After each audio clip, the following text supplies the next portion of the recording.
अब पता चला।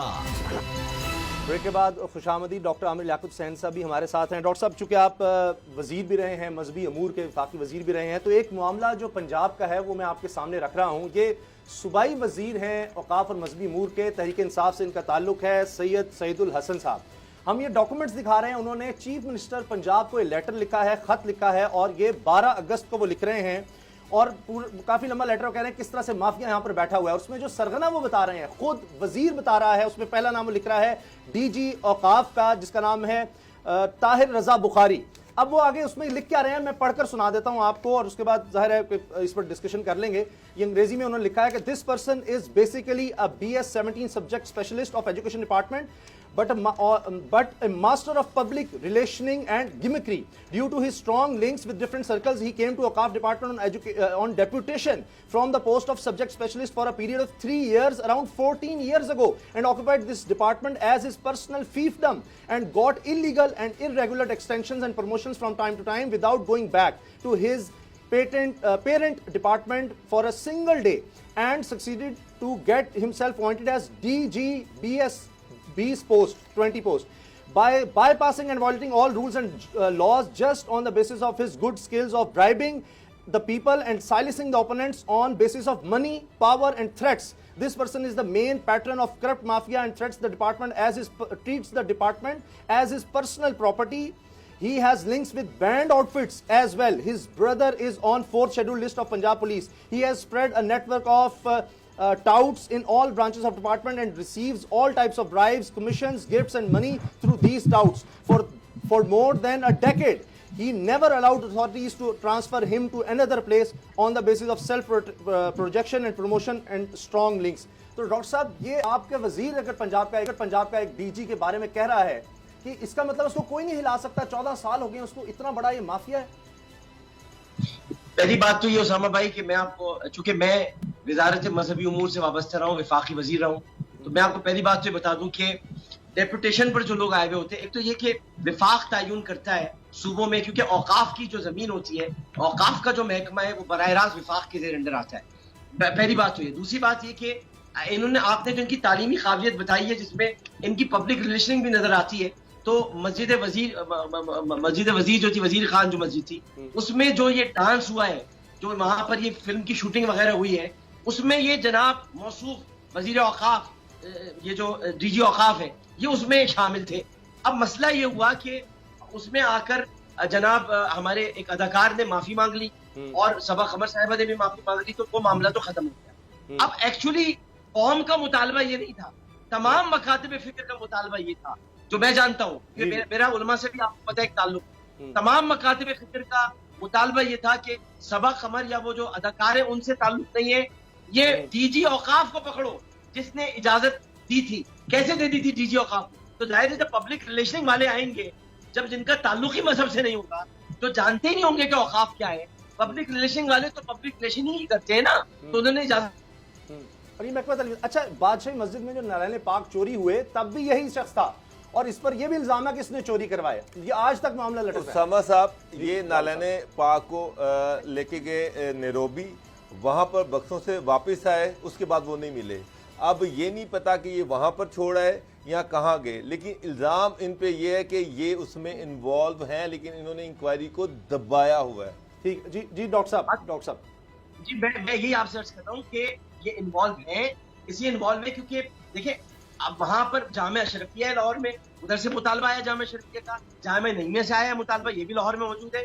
इन सब लोगों ने कहा है कि डीजी औकाफ के खिलाफ कार्रवाई उठाई जाए। अब अगर डीजी औकाफ के खिलाफ कार्रवाई करने के लिए सूबाई वजीर के पास क्या इतना इख्तियार भी नहीं है कि वो बेचारे ये कर सके। अब उन्होंने जंग आमद की मिसाल उन्होंने गुजार साहब को लिखा है, लेकिन मैं ये आपको बताना चाहता हूँ कि चूंकि इसमें विफाक भी इन्वॉल्व है, कि डीजी औकाफ ऐसे नहीं होता, ये विफाक भी इन्वॉल्व है, ये फंस चुके हैं। ये नारायण पाक जो चोरी होने का मामला है, बाबू डोगर साहब उसके हवाले से बता रहे थे, ये उस वक्त भी डीजी थे जब नारायण पाक चोरी हुई, आवाज नहीं गई, और एफआईआर में इनका नाम भी है। अच्छा, एफआईआर में नाम भी है इस शख्स का, डीजी औकाफ का एफआईआर में भी नाम है जब नारायण पाक जो चोरी हुई। और इससे ज्यादा ताकत का क्या हो सकता है सबूत के 12 अगस्त को वजीर लिख रहा है अपने डीजी के बारे में, और जितने और बहुत सारे खराब बात है, ये सस्पेंड भी हुआ, टर्पीडा के खिलाफ एक सेक्रेटरी ने कार्रवाई भी की, 14 साल से वो बैठा हुआ 17 ग्रेड का 20 तक पहुंच गया और चीफ मिनिस्टर को जो नोट मिनिस्टर भेज रहा है, तो कोई तो इसके पास ताकत है ना जिस वजह से आज भी बैठा हुआ है। 14 साल की तो कैद बामुशक्कत भी होती है और उम्र कैद भी होती है। तो अब तो 14 साल इन्होंने गुजार लिए, अब ये कैद बामुशक्कत के लिए तैयार है, क्योंकि नाले पाक की चोरी का मामला अब अगर उठाया जाएगा तो फिर ये सवाल जरूर होगा कि 14 साल के दौरान नाले पाक भी बादशाही मस्जिद से चोरी हुई है, जरा इसका भी तो हिसाब दीजिए। आप उठाएंगे, कौमी असेंबली में आप मेंबर हैं, कि ये किस तरह, जिसके बारे में एक सूबाई वजीर कह रहा है मैं बेबस हूं, ये एक सरगना है माफिया का, इसने थ्रेट्स किए हैं, मुझे भी थ्रेट्स किए हैं इसने कि आप किस तरह मेरे खिलाफ प्रोग्राम करते हैं। हमने वीडियोस चलाई हैं जिसमें मसाजिद में गुंडे भेजता है।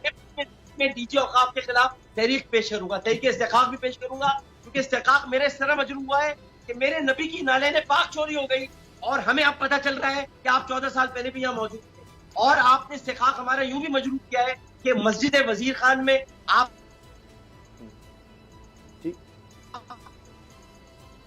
जी डीजी औकाफ के खिलाफ और तहरीक भी पेश करूंगा डीजी औकाफ।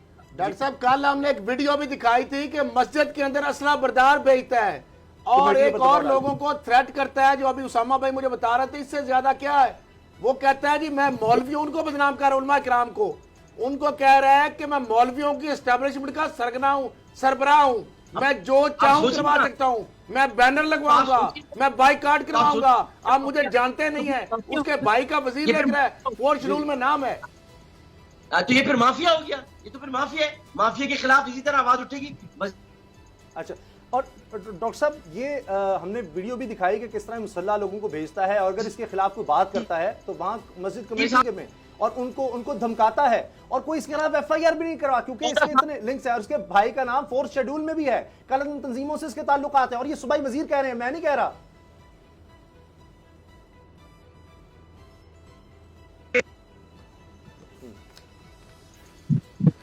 जी डॉक्टर साहब फरमाइए।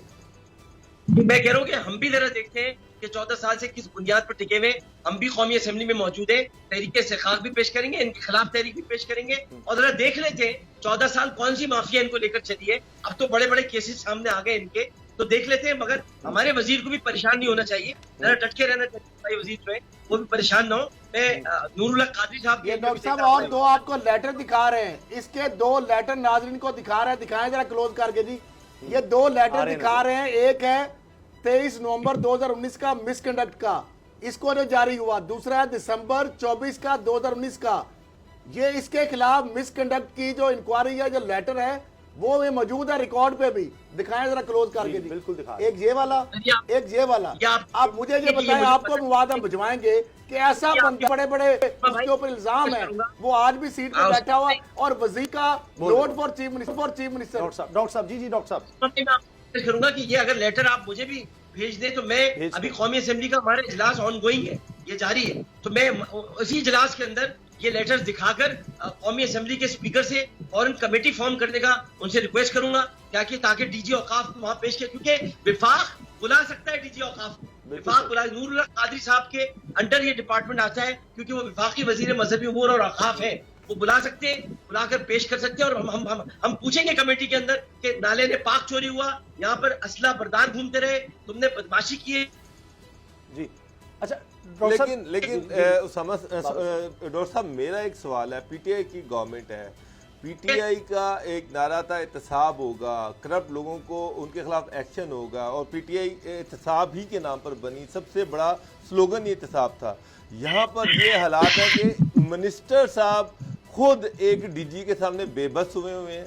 मेरा मतलब होना तो ये चाहिए था कि मिनिस्टर एक DG कितना ताकतवर होता है, मिनिस्टर जो है डॉक्टर साहब वही मिनिस्टर को लिख रहा है लेकिन बेबस है। साबिक चीफ मिनिस्टर शहबाज शरीफ साहब ने, जो डॉक्टर साहब ने कल बताया, एंटी करप्शन में इनकी इंक्वायरियां खत्म कराई। हाँ जी, इनकी इंक्वायरियां खत्म कराई, एंटी करप्शन जो मौजूद थी। ये पास कौन सी किताब? सूबाई वजीर भी ये कह रहे हैं कि इनके साबिक हुकूमतों से ताल्लुकात की बिना पर इसने ये अपनी जड़ें मजबूत की हुई हैं। ये तो फिर ताने बाने वहीं पे मिलते हैं ना, जाके उठा साकिया पर्दा इस रात से, लड़ा दे ममोले को शाहबाज से मिलते हैं ना जाके ताने बाने।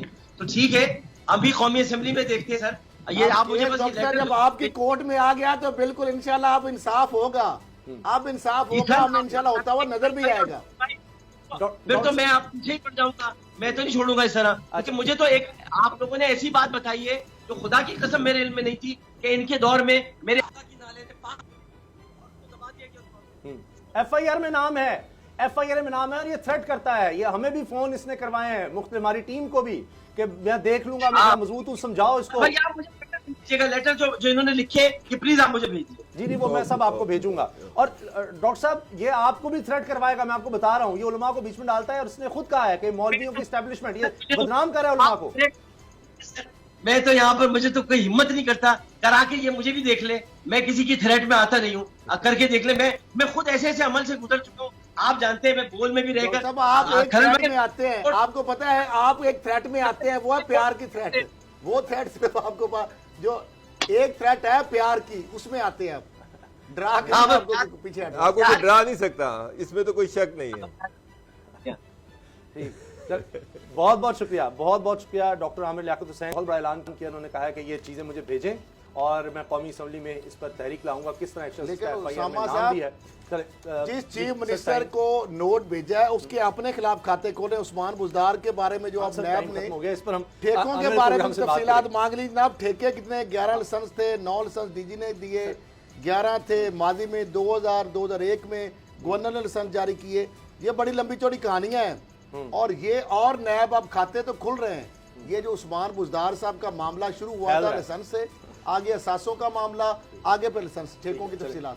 बहुत शुक्रिया, प्रोग्राम देखने का बहुत बहुत शुक्रिया, दुआ में याद रखिएगा।